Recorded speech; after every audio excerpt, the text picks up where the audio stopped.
समंदर क्षीर सिंधु में मेरा परमात्मा सो रहा है, उसके नाभि से कमल निकला, कमल में ब्रह्मा जी प्रकट हुए।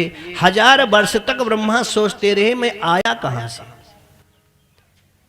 क्योंकि रजोगुण से संपन्न ब्रह्मा ऐसे मानने वाले तो है नहीं, मैं आया कहां से। तो कमल नाल में प्रवेश किया।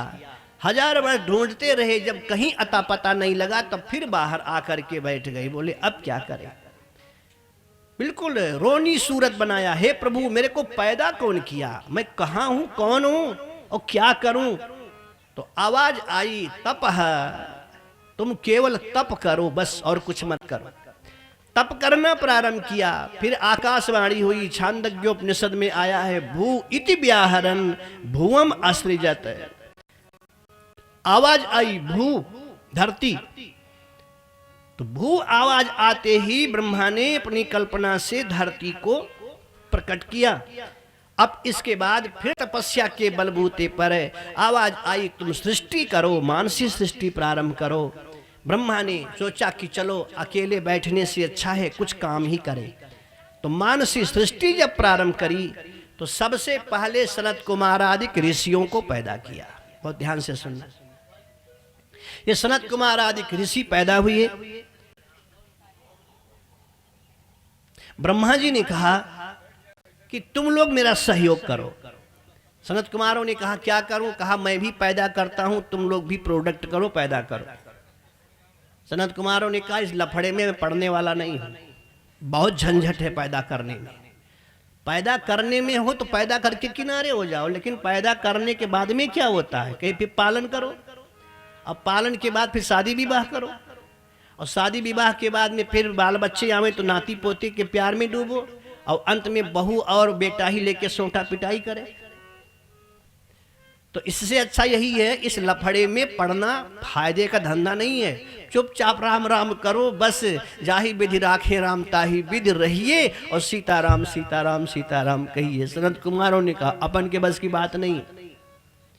ब्रह्मा जी ने कहा बड़े हो जाओगे तो काम आपको भिखारी बनावेगा।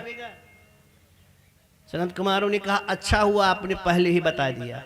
चारों भाइयों ने एक दूसरे को साप दे दिया कि सुन मैं तुझे साप देता हूं कि 5 साल से ज्यादा बड़ा तो होवे ही ना।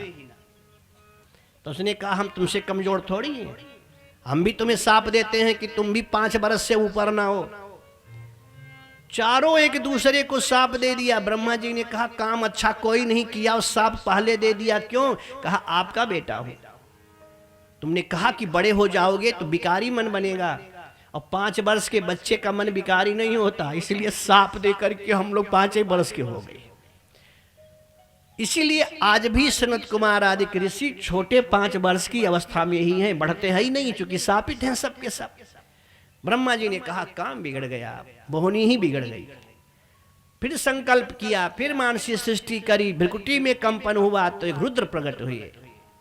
रुद्र ने कहा आज्ञा पयतु पितामह, क्या आदेश है आप मेरे को बोलो। ब्रह्मा जी ने कहा जैसे मैं सृष्टि करता हूं तुम भी करो। तो रुद्र ने कहा कितना करना है कि जितना कर सको, जब माल सप्लाई कम हो तो 2-4 10 ट्रक इकट्ठा आ जाए तो कोई नुकसान नहीं है। ये तो ठीक है। 24 घंटा नहीं बीता, ब्रह्मा जी ने सोचा कि उटपटांग देवता है, ना मालूम कैसे कैसे प्रोडक्ट कर रहा हो, पता तो कर ले। रुद्र को बुलाया इधर आओ। रुद्र आके खड़े हुए, क्या बात है? कहा कुछ पैदा किया? बोले हाँ। कितना? कहा गिनती में नहीं है, ज्यादा है। ज्यादा है? बोले हाँ। के बुलाओ सबको। इशारा किया आ जाओ।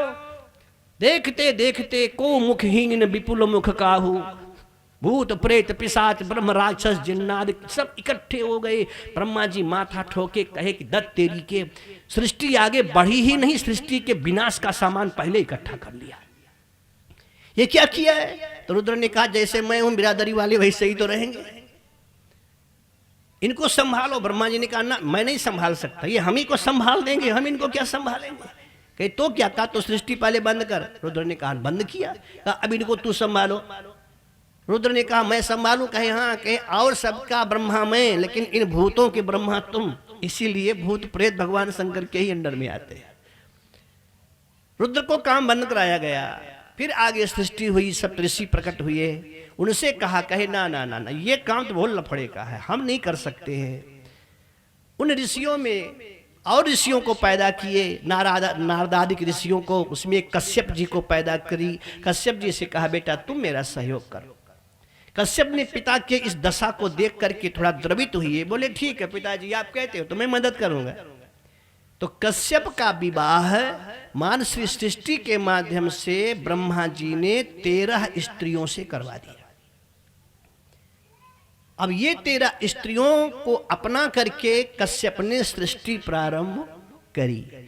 दिति अदिति जो आप देखते हैं, दिति अदिति कद्रु वनिता, ये प्रथम में आती हैं। तो दिति से दैत्य पैदा हुए और अदिति से देवता पैदा हुए, दनु से दानव पैदा हुए, धनु से दानव पैदा हुए, सुरसा से अजगर पैदा हुए, कद्रु से काले नाग पैदा हुए और वनिता से पक्षी पैदा हुए। अब इसके बाद जब दूसरा क्रम प्रारंभ होता है तो काष्ठा नाम की एक पत्नी है, उस पत्नी से एक खुर वाला घोड़ा पैदा हुआ। जो घोड़े की जाति होती एक खुर की होती है। ये काष्ठा नाम की पत्नी पिता कश्यप ही हैं, पत्नी का नाम काष्ठा है। एक खुर वाला घोड़ा। अरिष्टा नाम की पत्नी से गंधर्वों की उत्पत्ति हुई। सुरभि नाम की पत्नी से भैंस इत्यादि जो पशु होते हैं ये पशुएं उत्पन्न हुई।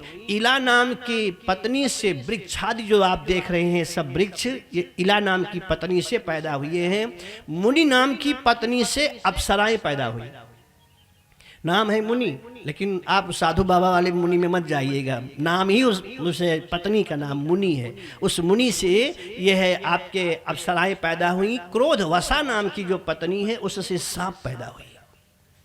सांपों के भी पिता वही हैं। क्रोध वसा पत्नी से सांपों की उत्पत्ति हुई। शर्मा नाम की पत्नी से बाघ की उत्पत्ति हुई, ये जो चीते बाघ होते हैं।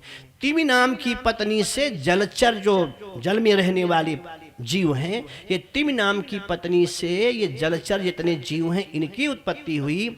और तमिश्रा नाम की पत्नी से बाज गीध चील इनकी उत्पत्ति हुई।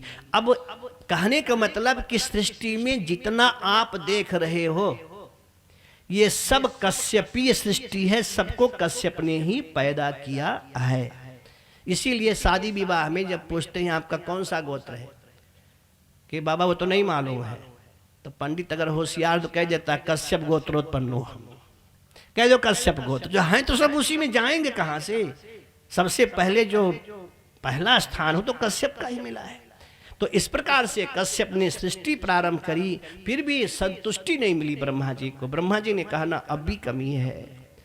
तो अंतर में मन क्षुब्ध हुआ। मन क्षुब्ध होते ही भ्रिकुटी पे कंपन हुआ, दोनों भ्रिकुटी हिली और उस कंपन से दाहिनी भ्रिकुटी से एक पुरुष की उत्पत्ति हुई और दाहिनी भ्रिकुटी के कंपन से एक स्त्री की उत्पत्ति हुई और दोनों ने हाथ जोड़ करके ब्रह्मा को प्रणाम किया। मेरे लिए क्या आदेश है? इन्हीं को मुसलमान आदम और हव्वा कहते हैं और इन्हीं को हम लोग मनु और शत्रुपा कहते हैं। मुसलमान हिंदुस्तान में क्यों न रहें जब उनका खानदान हिंदुस्तान से ही शुरू हुआ है। अयोध्या के राजा मनु और मनु शत्रुपा आदम और हव्वा अयोध्या से तो शुरू हो रहे हैं। तो ये हिंदुस्तान ये छोड़ के कहाँ जाए? जब इनके आला यही से उत्पन्न हुए हैं तो जाए कहाँ? इसलिए आदम और हव्वा ये जिनको कहते हैं हम उनको मनु और शत्रुपा कहते हैं। और गोस्वामी जी ने इसीलिए यहीं से प्रारंभ कर दिया कि स्वयं हो मनु अरु शत्रुपा, स्वयं भो मनु अरु शत्रुपा, स्वयं भो मनु अरु शत्रुपा,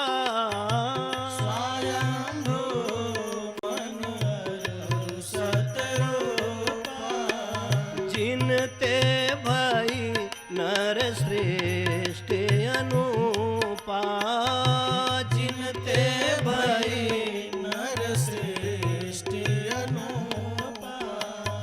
अभी तक मानसी सृष्टि होती थी, ज्यादा अंतर नहीं है। अभी तक जो सृष्टि हुई वो मानसी सृष्टि हुई, लेकिन मनु और शत्रुपा से अब मानुषी सृष्टि प्रारंभ हो रही है। मानसी माने मन से उत्पन्न होने वाले, और मानुषी माने मनुष्य के माध्यम से, जोड़े के माध्यम से उत्पन्न होने वाले। तो सर्वप्रथम मनु और शत्रुपा सबके आदि माता पिता हैं, और यहीं से मानव सृष्टि प्रारंभ हो रही है। सबसे पहले 3 पुत्रियां और 2 पुत्र उत्पन्न हुए। पुत्रियों का नाम आकुति, देवहूति और प्रसूति, ये 3 कन्याएं हुई। उत्तानपाद और प्रियव्रत ये 2 पुत्र उत्पन्न हुए।